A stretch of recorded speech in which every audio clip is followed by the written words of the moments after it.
I'm Nason Tackett with Here Technologies, and I wanted to go over a few things that people have had some questions about regarding the new ProConnect app. Nothing's connected, and then it's going to say no devices found.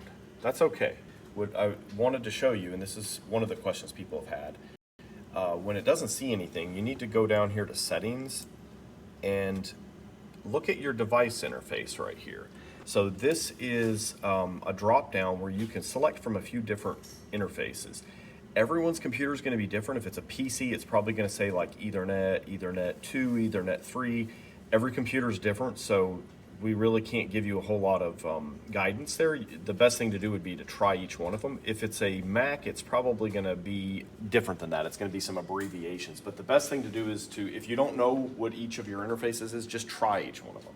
So on ours, normally it is Ethernet 3, which is a little dongle that I've got right here. And right now it's unplugged, so let's plug that in. And this is another important thing. So when we first designed the HearBack Pro, we never really envisioned to have an app. So we never labeled this, saying to PC or Ethernet or anything like that. HBus in, which is normally used for daisy chaining hubs, the very first one, if you only have one hub, then you're going to be plugging into HBus in. If you have multiple hubs, you're going to plug into the HBus in on your first hub. So we're going to connect that up. You don't want to have a network switch or a router or anything between it. This needs to be a direct connection to your computer. So nothing in between. This is just one cable straight over here.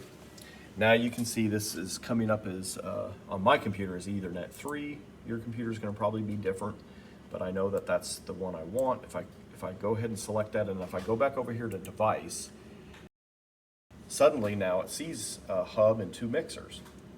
So that's great. Now, the first time that you run the software, you're probably going to need to do some updates on your hub's firmware and possibly also on your mixers. Normally, the first time you run it, it's going to walk you through a wizard of updating the firmware. If it does not, or if we give you guidance that you need to do it manually, let me show you how to do it manually.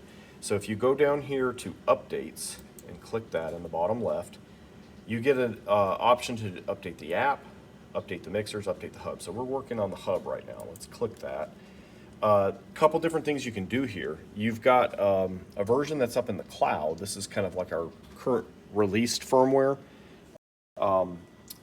You can also load a file. So if we send you a file to load manually, then you can import it and browse to that file there and load it in and update it. The other thing that you can do, this is important, if you're going to need to update the bootloader, click this little icon right here. It's a little microchip. And when you do this, we're not going to be doing that over Ethernet. This is actually something that we're going to need to plug USB in to the hub right there and into your computer. You're also going to need to either hold the button on the card if it has a button, or you're going to have to put a jumper on. I'm not going to get into the details of that because when you hook up to the USB and you click next, it's actually going to walk you through that procedure of what you need to do. It's going to show you. So just follow that guidance there and it'll update the bootloader. Once you get everything updated, you should be up and running. But those are a few things that people have had some questions about.